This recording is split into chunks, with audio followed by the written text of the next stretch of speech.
22 जनवरी को रामलला के प्राण प्रतिष्ठा कार्यक्रम के अवसर पर अयोध्या एयरपोर्ट पर लगभग 100 चार्टर्ड प्लेन लैंड करेंगे। ये एक ग्रैंड सेरेमनी होगी। ये एक ऐसा इवेंट वो करने जा रहे हैं जिसकी गूंज आपको पूरी दुनिया में सुनाई देगी। 7,000 के करीब आपको पता है जो लोगों को इनवाइट किया जा रहा है।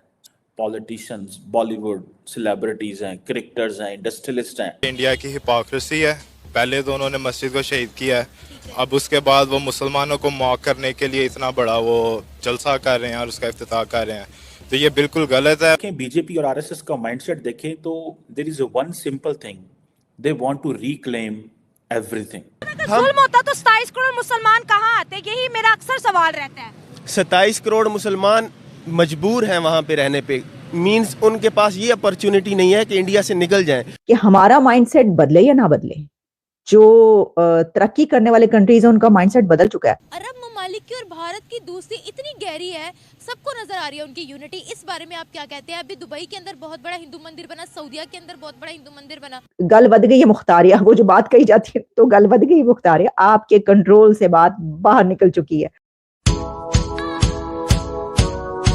100 planes will land on Ayodhya airport on 22nd of January। ये कहना है सीएम योगी आदित्यनाथ का। आपको पता है कि कितने लोग वहां पर पहुंच रहे हैं? होटल रूम्स कम पड़ गए हैं। जो होटल्स हैं वहां पे बुकिंग्स इतनी ज्यादा हो चुकी हैं कि सारे होटल्स भर चुके हैं और अब कमरे कम पड़ रहे हैं कि कहां पर लोगों को ठहराया जाए। 7,000 से ज्यादा, 7 to 10,000 पीपल कहे जा रहे हैं कि जो 22 जनवरी को राम मंदिर के इफ्तिताह के मौके पर वहां पर पहुंचेंगे और पहुंच रहे हैं। तो इसी के साथ गोल्डन गेट का बड़ा चर्चा है कि जनाब वहां पर सिर्फ एक नहीं बल्कि वहां पर जो गोल्डन डोर लगाया गया है वो कहा जा रहा है कि कोई 13 से 14 ऐसे सोने के दरवाजे हैं जो लगाए जा रहे हैं, सिर्फ एक दरवाजा नहीं है। तो पहले मैं आपको ये जरा सुनवाई देती हूँ, तो सुनिएगा कि ये आदित्यनाथ योगी जी क्या फरमा रहे हैं। लगभग 100 चार्टर्ड प्लेन लैंड करेंगे और ये अयोध्या के आने वाले पोटेंशियल को भी हम सबको एक राह दिखाएगा। इस अयोध्या को लोगों ने पहले पहचानने का प्रयास क्यों नहीं किया? इस आस्था का पहले सम्मान क्यों नहीं हो पाया?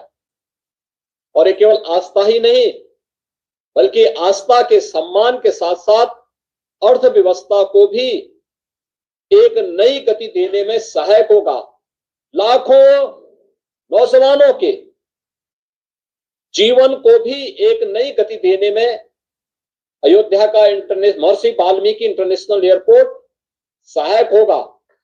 इन सभी कार्यक्रमों में रुचि लेने के लिए और सहयोग करने के लिए मैं नागर विमानन मंत्रालय भारत सरकार को हृदय से आभार व्यक्त करता हूं।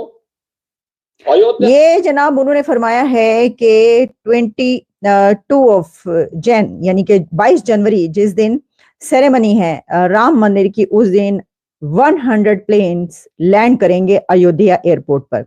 मैं देख रही थी कि जो कहा जा रहा है कि जो लोग प्लान कर रहे हैं वहां पे विजिट करने के लिए जाने के लिए, उनको कहा जा रहा है कि होटल्स जो हैं वो बुक हो चुके हैं। तो जिसने किस तरीके से वहां पर पहुंचे हैं, कहां पर ठहरे हैं, ये सारी पहले से ही डायरेक्शंस दी जानी शुरू हो गई हैं।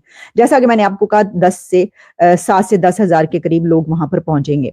ये एक ग्रैंड सेरेमनी होगी। ये एक ऐसा इवेंट वो करने जा रहे हैं जिसकी गूंज आपको पूरी दुनिया में सुनाई देगी। ना सिर्फ ये कि वेस्ट में या ऐसे कंट्रीज में जो इंडिया के दोस्त है, नहीं, आप देखेंगे कि जो अरब कंट्रीज हैं, जो मुस्लिम कंट्रीज हैं, वहां पर भी आपको इसकी गूंज सुनाई देगी। इसकी वजह यह है कि हमारा माइंडसेट बदले या ना बदले, जो तरक्की करने वाले कंट्रीज हैं उनका माइंडसेट बदल चुका है। आपने देखा कि यूएई के जो प्रेसिडेंट हैं वो कैसे तशरीफ लाए इंडिया, और वहां पर कैसे मोदी साहब और जो शेख साहब हैं उनकी जफ्फियां आपने देख ली, गले मिले वो, कि किस तरीके से एक दूसरे को भाई जो है वो कहा गया। और अब यही नहीं बल्कि आगे चल के आपको और भी बताएंगे अगले प्रोग्राम्स में, और आगे जब वो होने वाला होगा कि एक वहां पर जो एक मंदिर को इनॉग्रेट किया जा रहा है उसके लिए भारत के वजीर आजम वहां पर पहुंचने वाले हैं। वो तो हम बाद में बात करेंगे। अभी जरा हम इस पे नजर डाल लें। ये जो बात कही जा रही है, ये जो मैंने बात की ना कि देखें ये अब इसके ऊपर जो है राम मंदिर के ऊपर जैसे कि बहुत से इस्लामिस्ट जो हैं वो उठ खड़े होंगे और वो कहेंगे कि क्या, और अभी भी मैं देख रही थी कि बहुत सारे लोग इसके ऊपर बात करते वैसे ही नजर आ रहे हैं, पाकिस्तानियों की तरफ से जो है वो ये कहा जा रहा है। आप ये देखिए कि स्मृति ईरानी सऊदी अरेबिया पहुंचती हैं, जब उनका विजिट होता है, उनको हाथों हाथ वहां पर लिया जाता है सऊदी अरेबिया में, कैसे उनको मदीना मुनव्वरा का दौरा करवाया जाता है, मस्जिद नबवी का विजिट जब वो करती हैं वहां पे वो सारी बताती हैं, ओहद के मैदान से लेकर और कहाँ कहाँ मस्जिद कुबा और कहाँ कहाँ वो वहां पर गई हैं। तो इसके ऊपर एक बड़ा हंगामा, ये जो कुछ ऐसे जहनों के मालिक, और आप जानते हैं कि इस तरह के तो बेशुमार लोग हैं जैसे कि जमात इस्लामी, और तो ये कहा गया कि जनाब ये क्या हो गया, ये क्या हो गया, ये तो सऊदी अरेबिया ने क्या कर दिया, इंडियन मिनिस्टर को वहां पर आने दिया और वो इस तरीके से जो है वो वहां पर फिर रही हैं और उनको इतनी आवभगत की जा रही है। सर आप क्या बातें करें, ऐसे लोगों को ये नहीं पता कि सऊदी अरेबिया और इंडिया के बीच कितनी बड़ी ट्रेड है, ऐसे लोगों को ये नहीं पता कि यूएई और इंडिया के बीच कितनी बड़ी ट्रेड है, ऐसे लोगों को ये नहीं पता कि आप लोग बहुत पीछे रह गए हैं, वो आगे गल बद गई है मुख्तारिया, वो जो बात कही जाती है तो गल बद गई मुख्तारिया, आपके कंट्रोल से बात बाहर निकल चुकी है।